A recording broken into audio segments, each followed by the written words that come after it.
S'il y a bien une œuvre aujourd'hui qui divise tout le manga game, c'est clairement Fairy Tail. Souvent cité parmi les pires mangas mainstream, tantôt à juste titre, tantôt non, Fairy Tail n'en reste pas moins un manga ayant marqué la dernière décennie de la mangasphère, que ce soit en bien ou en mal. Bien qu'ayant moi-même déjà critiqué ce manga sur ma chaîne, aujourd'hui je vais essayer du mieux que je peux de redorer le blason du manga de Hiro Mashima. Car aussi saugrenu que cela puisse paraître dans vos esprits, Fairy Tail possède bel et bien, pour moi en tout cas, un chapitre que je qualifierais de chef-d'œuvre. Et il s'agit ni plus ni moins que de l'arc Tartaros qui est selon moi, sans contestation possible, le meilleur arc de tout le récit de Mashima. Avant de rentrer dans le cœur même du format de la vidéo, laissez-moi vous conter ou vous aider à vous remémorer le début de cet arc. Le continent d'Ishkar, qui abrite le royaume de Fioré, possède des guildes officielles qui sont reconnues par le Grand Conseil de la Magie et des guildes dites clandestines qui, elles, n'ont pas reçu le droit d'exercer par ce même conseil.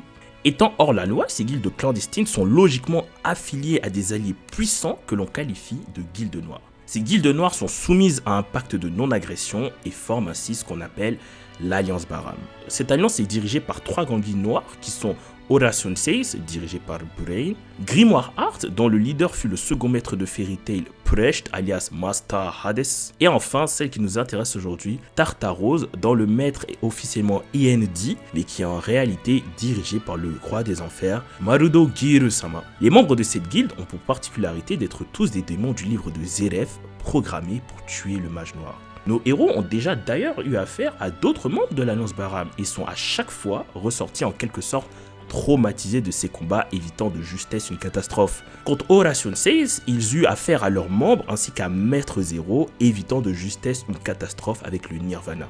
Idem lorsqu'ils ont dû affronter Grimoire Art. Premièrement, les combats contre les chevaliers du purgatoire ainsi que Hades furent particulièrement violents. Mais surtout, à ce moment-là, Fairy Tail pensait avoir réussi à éviter le réveil des élèves de justesse et pour couronner le tout, furent attaqués ensuite par Acnologia, évitant de peu la destruction complète de Tenrojima. Du coup, cet arc dédié à la bataille contre la plus puissante des guildes noires était censé être mémorable. Et le moins que l'on puisse dire, c'est que sur ce côté-là, on a été servi.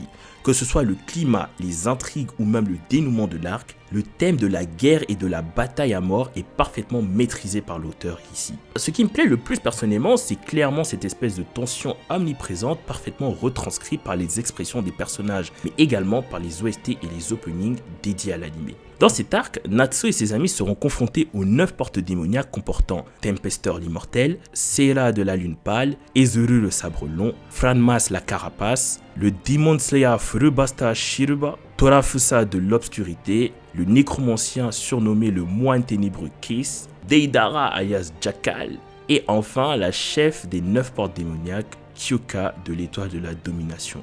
Et à ça, on ajoute bien sûr le roi des enfers, Malgear. Je vais donc vous présenter 10 moments qui font que pour moi, cet arc est le meilleur parmi tous ceux qui nous ont été présentés dans le manga Fairy Tail. Mais juste avant de commencer la vidéo, je t'invite à me rejoindre sur mon Instagram si jamais tu es intéressé par des petites reviews du manga Fairy Tail, la quête de 100 ans, ou des reviews d'autres mangas comme One Piece, Boruto et tout ça. Je t'invite aussi à me rejoindre sur Twitter, on peut discuter manga, en ce moment je relis One Piece, je me remets à jour, donc c'est plutôt marrant. Sur ce, Ohayomina Seihiro, et aujourd'hui on se retrouve pour parler de l'ultime chef-d'œuvre de Fairy Tail.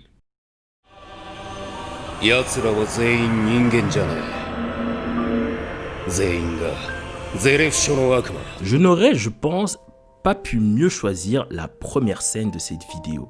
On se trouve au début de l'arc avec le Conseil de la Magie. Ces derniers se sont rendus compte que Tartaros commençait à sérieusement poser problème puisque les guildes de l'Alliance Baram qui lui sont affiliées disparaissent peu à peu. On comprend donc tout de suite qu'il s'agit d'un sujet sérieux avec lequel ces derniers ne peuvent plus plaisanter. Mais c'est à ce moment-là que surgit une explosion ravageant totalement le bâtiment et tuant ainsi toutes les personnes s'y trouvant à l'exception de Mest, connu à l'époque sous le nom de Doranbalt. Que ce soit l'agonie du conseiller Org ou encore la mort de Lar, qui devenait un personnage plutôt récurrent dans l'œuvre, tout ici est fait pour choquer et faire comprendre que le récit rentre vraiment dans une autre dimension. Et bien évidemment, cette scène se conclut sur la révélation d'Eric expliquant qu'aucun des membres de cette guilde est en réalité humain.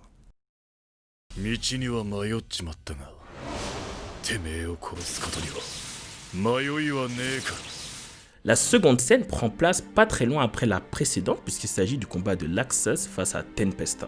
L'objectif des membres de Tartaros est d'activer Face, une arme du conseil, afin de faire disparaître totalement la magie du continent. Pour ce faire, il est nécessaire de tuer les membres du conseil possédant des liens de vie avec cette arme.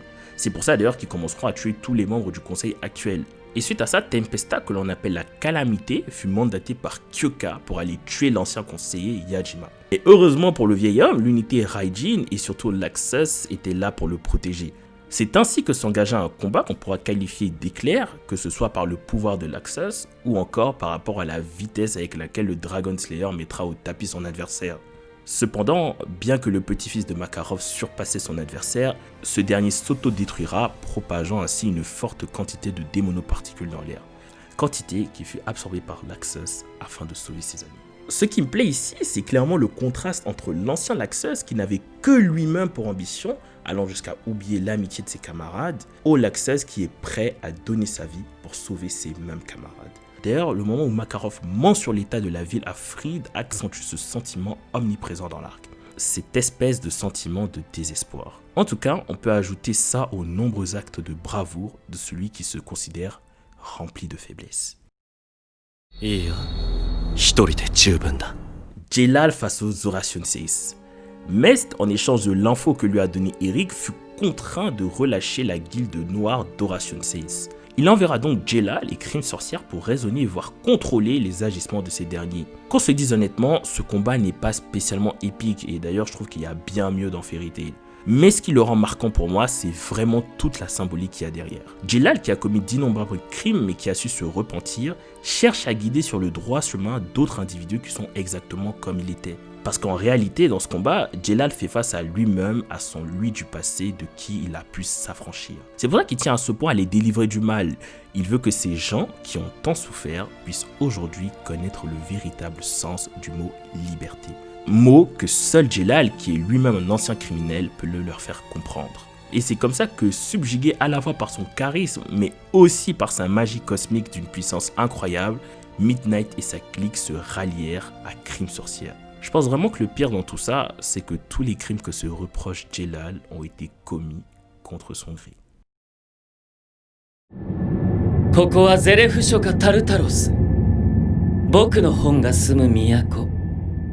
Quatrième scène, l'apparition de Zeref face à Natsu. Le Dragon Slayer qui venait de se libérer de prison tomba nez à nez avec Zeref. C'est pas une scène de combat, mais à ce moment-là, on ressent une réelle tension. Une espèce de sentiment bizarre, mélange de peur et d'incompréhension semble se dessiner sur le visage de Natsu. De toute façon, on a remarqué qu'il y avait toujours cette espèce de malaise quand les deux se rencontraient. Malaise qui est d'ailleurs dû au véritable lien qui les unit. Mais n'étant pas à ce moment-là au courant des liens qui unifiaient ces deux-là, de nombreuses questions se posaient encore. Pourquoi Zelef est-il autant attiré par Natsu? Pourquoi dit-il qu'il est le seul à pouvoir vaincre Yendi? Et surtout, quel lien semble unir le mage noir à Ignir? Zelef dit d'ailleurs que Natsu sera également face au même choix que son père, tuer ou laisser vivre Yendi. Des mots qui, un an plus tard, prendront tout leur sens.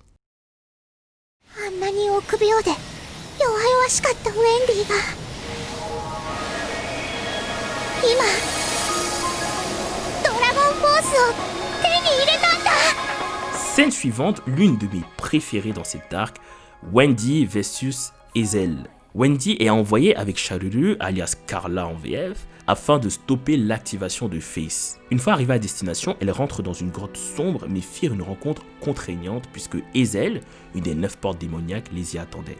Wendy n'étant bien évidemment pas de taille, se fit éclater assez rapidement et fut mise quasi KO. Mais au moment où tout était perdu, au moment où sa meilleure amie allait se faire tuer, Wendy éveilla le pouvoir qui sommeillait en elle, le Dragon Force. C'est donc armé de ses ailes et de sa chevelure rosée que le dragon céleste prit son envol.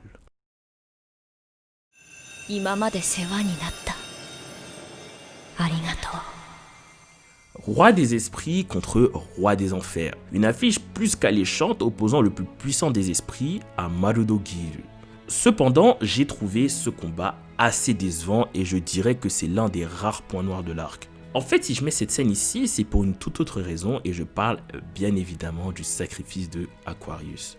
La guilde entière vient de subir Allegria, un sort scellant tous les noms démons présents sur le cube de Tartaros. Dans le désespoir complet, une seule personne en réchappe et il s'agit de Lucy Ardfilia, se retrouvant seule face à plusieurs portes démoniaques. Étant acculé, Aquarius lui demanda de sacrifier sa clé afin que la jeune Ardfilia puisse invoquer le roi des esprits et de ce fait sauver la situation. C'est donc ainsi, mené par la volonté de sauver ses amis, que Lucy détruisit la clé, perdant donc contact avec sa toute première amie.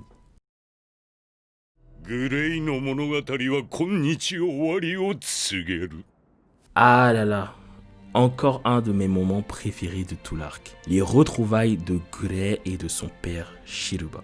Au début de l'histoire, on nous explique que Grey a perdu ses parents par la faute d'un des démons du livre de Zeref, Deliora. Tentant dans un premier temps de se faire passer pour ce démon sanguinaire, Silver, comme on l'appelle en français, ne peut tromper son fils bien longtemps. Grey, comprenant alors que c'est bien son père qui se trouve devant lui, dut quand même attaquer son adversaire. Et suite à la mort de Case, vaincu par Jubia, le père Fullbuster s'éteignit, léguant à son fils une mission, mais également un pouvoir hors du commun, faisant de Grey un Demon Slayer.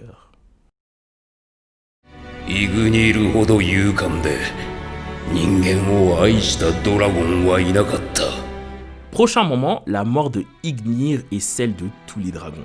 Pendant que la bataille contre Tartaros faisait encore rage, un événement inattendu eut lieu, et je parle bien sûr de la venue du dragon noir de l'Apocalypse, Akunorog. Ce moment est très marquant puisqu'on sent le désespoir de tous les membres de Fairy Tail qui avaient été scellés sur Tenrujima. Ces derniers sentent tout leur traumatisme vieux de 7 ans revenir à la surface. Ce dragon, qui avait failli causer leur perte, est à nouveau face à eux. Mais à ce moment où tout semblait perdu, débarque le roi dragon de feu, Ignir. Ce dragon que Natsu cherchera toute sa vie se trouvait en réalité en lui dans le but de fabriquer des anticorps afin d'empêcher la transformation complète en dragon de son fils. Et son travail étant fini, Ignir sortit afin d'entamer son dernier combat. 僕を超えてみるんだ、夏。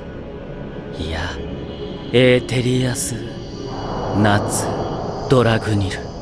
Et enfin, dernier moment qui est en réalité une scène très courte, la révélation de l'identité de END par Zeref. Grâce au dragon, l'activation de Face a pu être stoppée et avec ça, la bataille contre Tartaros était enfin terminée. Mais un mystère persistait encore à ce moment-là, celui sur l'identité de END. Toutes les actions de Tartaros n'avaient que pour unique but de ramener ce démon à la vie. Et à la fin de cette bataille, Zeref précisera que celui-ci est quasiment presque éveillé avant de quitter le champ de bataille. C'est donc assis confortablement sur un siège que le mage noir lança, essaie de me surpasser Natsu, ou plutôt Etherius Natsu Dragonir. Une révélation qui nous laissa sans voix, offrant une possibilité de suite extraordinaire. Et voilà, on arrive à la fin de cette vidéo. J'espère que cette vidéo vous aura plu. Si c'est le cas, je vous invite à mettre un petit pouce bleu, à partager la vidéo et à t'abonner si ce n'est pas encore fait. Comme je l'ai dit, Fairy Tail, c'est un manga que j'ai moi-même souvent critiqué en fait, parce que tout simplement, je pense qu'il y a beaucoup de choses à critiquer dedans. Ça aurait pu être l'un des meilleurs mangas de tous les temps. En fait, ça aurait pu être l'un des meilleurs mangas de tous les temps aux côtés de One Piece, Bleach, Naruto, tout ça. Ça aurait pu être un des meilleurs mangas, mais il y a plusieurs trucs que je ferai peut-être une vidéo parce que la vidéo que j'avais faite à l'époque est un petit peu obsolète. Je suis plus totalement d'accord avec tout ce que j'avais dit. Mais en tout cas, je pense que le fait que Hiro Mashima prenne pas assez de risques, que parfois l'écriture soit un peu trop simplée, surtout au début, bon à la fin ça se complexifie un peu, mais le dernier arc aussi est tellement raté que je me dis que bon voilà. Mais en tout cas, l'arc de Tartaros, pour moi, uniquement pour moi, est franchement réussi. Et on pourra critiquer Fairy Tail comme on veut. Comme j'ai dit, il y a beaucoup de choses à critiquer. Mais cet arc-là, qui n'est pas parfait, attention. Mais pour moi, c'est vraiment, comme je l'ai dit, l'ultime chef-d'œuvre que a produit Hiro Mashima, en fait. Sur ce, portez-vous bien, prenez soin de vous. C'était Hiro.